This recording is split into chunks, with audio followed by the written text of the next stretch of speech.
Bismillahirrahmanirrahim. Orang meramaikan malam nisfu Sya'ban.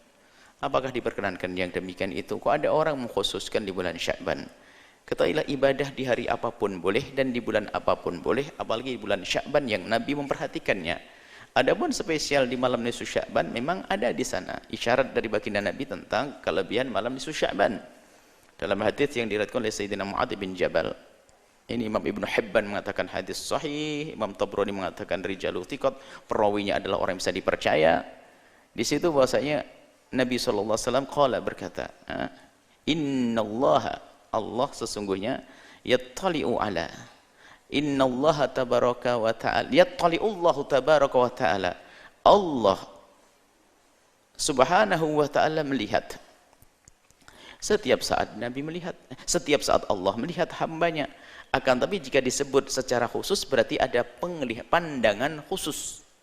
Allah mengetahui semua yang terjadi pada hambanya dan Allah melihat kita kapanpun dan dimanapun. Akan tapi di saat diulang dengan kalimat khusus dan pesan khusus berarti di situ ada pandangan yang khusus dari Allah. Yattali'ullahu tabaraka wa ta'ala. Allah melihat ila khalqihi kepada makhluknya. Lailatan nisfi min Sya'ban, di malam nisfu Sya'ban. Jadi Allah melihat khusus kepada hambanya malam nisfu Sya'ban. Bagaimana cara pandangan Allah kepada hambanya? Ya pandangan khusus. Jadi kalau pandangan khusus kepada seorang hamba yang berdosa adalah dengan pengampunan. Hamba Anda terkasih dengan rahmat, tambahan rahmat dan berkah. Jika Anda tidak punya dosa berarti dipandang dengan rahmat, ditambah berkah, kalau punya dosa diampuni.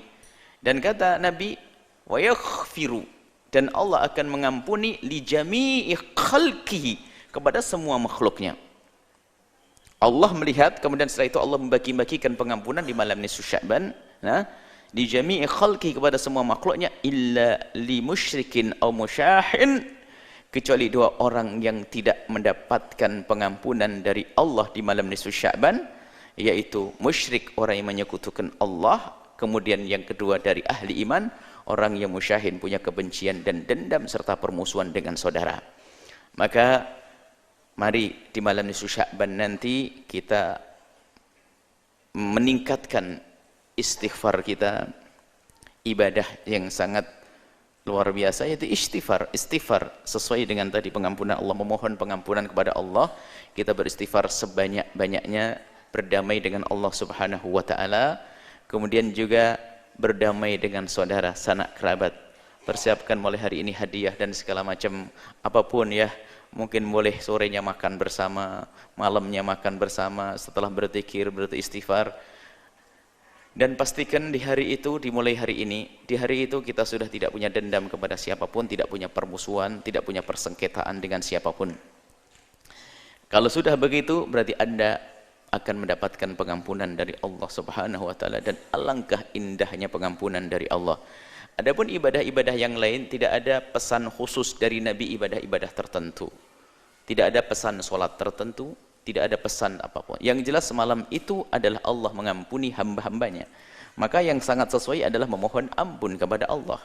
Dan kecuali orang yang mempunyai permusuhan, maka ayo kita jaga iman agar tidak termasuk orang yang menyekutukan Allah. Yang kedua adalah ayo berdamai dengan sesama manusia dengan menghilangkan dendam, dengki serta permusuhan. Adapun yang ingin melakukan sholat di malam hari itu, wong di malam sebelumnya pun juga boleh, maka yang ingin melakukan sholat malam itu juga boleh. Apakah sholat hajat, sholat tasbih, atau sholat yang lainnya diperkenankan. Ya, jadi diperkenankan sholat apa saja, sholat hajat, mengulang hajatnya banyak, hajat keluarga, hajat bisnis, hajat ini, hajat, boleh. Lakukan sholat sebanyak-banyaknya malam itu, dan lakukan zikir sebanyak-banyaknya malam itu, dan istighfar sebanyak-banyaknya malam itu. Adapun jika ada amalan sholat khusus yang selama ini dilakukan sebagian orang, mohon niatnya saja diluruskan. Niatnya adalah niat sholat hajat diulang-ulang. Atau sholat-sholat sunnah yang selama ini Anda ketahui, rubah niatnya dengan niat yang demikian itu. Mungkin setelah bangun malam Anda tahajud, atau mungkin Anda ba'diyah isya'nya 2 rakaat plus 2 rakaat. Kemudian Anda melakukan sholat awabin, sholat antara maghrib dengan isya yang dilakukan sebagian beberapa 2 sampai 6 rakaat. Anda bisa gabungkan itu semuanya sehingga sampai terhitung berapa rakaat sekuat Anda. Jadi yang jelas di malam itu tidak ada himbauan khusus sholat tertentu, tapi kalau Anda ingin melakukan sholat tentu tidak dilarang. Maka yang bukan dilarang, karena di hari yang lainnya pun boleh, maka di hari tersebut juga boleh. Innalillahi fi ayyami dahrikum nafahat. Allah itu mempunyai nafahat. Biarpun hadis ini diperselisihkan para ulama, Imam At-Tabrani meriwayatkan bahwa Allah itu mempunyai nafahat dalam setiap saat tertentu. Nafahat itu adalah karunia yang sifatnya maknawi, rohani, batini. Fata'aradu laha, maka hadanglah karunia Allah tersebut, nafahat rohaniyat tersebut, hadang. Cara menghadangi gimana? Bukan nongkrong kita, akan tapi menghadangnya dengan ibadah. Lakukan ibadah, baca Al-Quran dan sebagainya. La'alla yusibakum nafhatun, barangkali kamu akan dapatkan satu nafhah, satu titik rohaniyat, satu tetes rohaniyat, sehingga menjadi sikap falan tasqau abadan, dalam riwayat ba'daha abada, sehingga kau tidak akan menjadi orang yang bakal sengsara selamanya. Jadi perlu kalau ada berita bahwasanya di hari itu, bahkan dalam riwayat Nabi pergi di suatu ketika dalam hadis yang lain, faqattu Rasulullah, kata Siti Aisyah, aku kehilangan Rasulullah, karena itu jatahnya Siti Aisyah. Kemudian faida huwa bil baki, tak taunya fakharajtu, kata keluar Siti Aisyah, faida huwa bil baki, Nabi di Baki, di antara masjid Nabi dengan makbarah kuburan itu adalah namanya Baki. Di Baki itu kuburan di situ, Nabi di sekitar itu. Kemudian Siti Aisyah datang. Kemudian ya Rasulullah menegur, kata Aisyah, ya Aisyah, atakhafina ayahifallahu alaika wa rasuluh, apakah kamu kenapa ke sini Aisyah? Apakah kamu takut Allah dan Rasul menyanyiakan kamu? Enggak. Kata Rasulullah, inni dhanantu dhahabta ila ba'di nisaika, aku kira kamu ke istri yang lain ya Rasulullah. Faqala Rasul, kemudian Rasulullah menjawab, nazalallahu subhanahu wa ta'ala, kama qala Rasul, Allah subhanahu wa ta'ala turun Lailatan Nisfi Sya'ban, maksudnya turun Allah adalah memberikan rahmat secara khusus, memberikan karunia secara khusus Lailatan Nisfi Sya'ban, di malam nisfu Sya'ban. Fayaghfiru, dan Allah memberikan pengampunan li aqtaro, lebih banyak, min adadi sya'ri ghanami kilabin, lebih banyak daripada bilangan bulu dombanya Bani Kilab. Jadi Bani Kilab itu adalah satu kabilah yang paling kaya punya kambing, punya domba. Dan itu bulu dombanya, suruh hitung. Maksudnya, nggak usah dihitung bulunya. Maksudnya Allah akan berikan pengampunan seluas-luasnya. Ya, artinya Nabi mengkhususkan juga. Artinya Nabi malam itu juga melakukan sebuah kebaikan. Maka dari itu, alangkah indahnya, alangkah baiknya kalau malam itu kita hidupkan seperti para salafun saleh menghidupkan, dan Anda tidak perlu merasa bingung kalau ternyata ada orang yang mengatakan itu adalah amalan bid'ah. Anda sudah mengerti, yang mengatakan bid'ah itu memang biasa, sedikit-sedikit mengatakan bid'ah, kan sudah ada jelas dari Nabi SAW bahwa malam itu adalah malam istimewa pengampunan. Dan apa layaknya pengampunan? Ya kita minta ampun, kan begitu. Anda minta ampun, Anda mencari waktu itu, menanti hari itu. Maksudnya apa? Nabi memberitahu kalau bukan karena menghimbau kita. Menghimbau tidak harus berkata bacalah istighfar, enggak. Kalau orang cerdas, Anda akan paham. Saudara-saudaraku, di kampung sebelah Anda pengembala kambing misalnya, Anda pengen rumput, lalu kami berkata di kampung sebelah banyak rumput, artinya apa?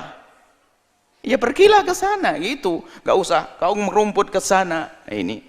Jadi hari ini adalah hari Allah, malam ini malam pengampunan. Ya, yang faham mencari pengampunan, selesai. Jadi tidak ada bid'ah di dalamnya. Asalkan yang Anda amalkan adalah amalan-amalan yang diajarkan Nabi SAW seperti istighfar, silaturahim, dan seterusnya.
Assalamualaikum warahmatullahi wabarakatuh.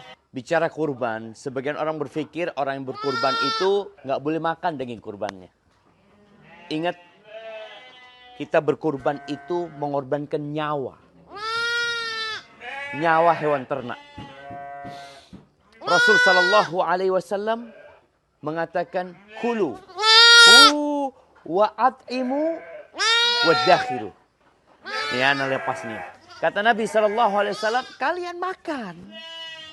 Yang mau makan, makan, kata Nabi SAW. Yang mau nyimpan, boleh nyimpan. Kemudian berbagi sama yang lainnya. Bahkan termasuk sunnah ya. Nabi SAW itu kalau Idul Adha, beliau dari sejak subuh nggak makan. Seperti orang puasa, tapi nggak boleh puasa ya.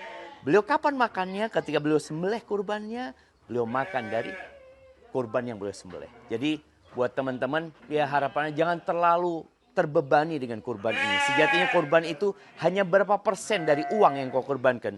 Kalau bicara sepertiga, sepertiga engkau makan, sepertiga engkau simpan, sepertiga engkau bagi. Maka berusahalah untuk bersungguh-sungguh mendekatkan diri kepada Allah dengan berkurban. Makan, berbagi, dan boleh kau simpan juga. Barakallahu fikum.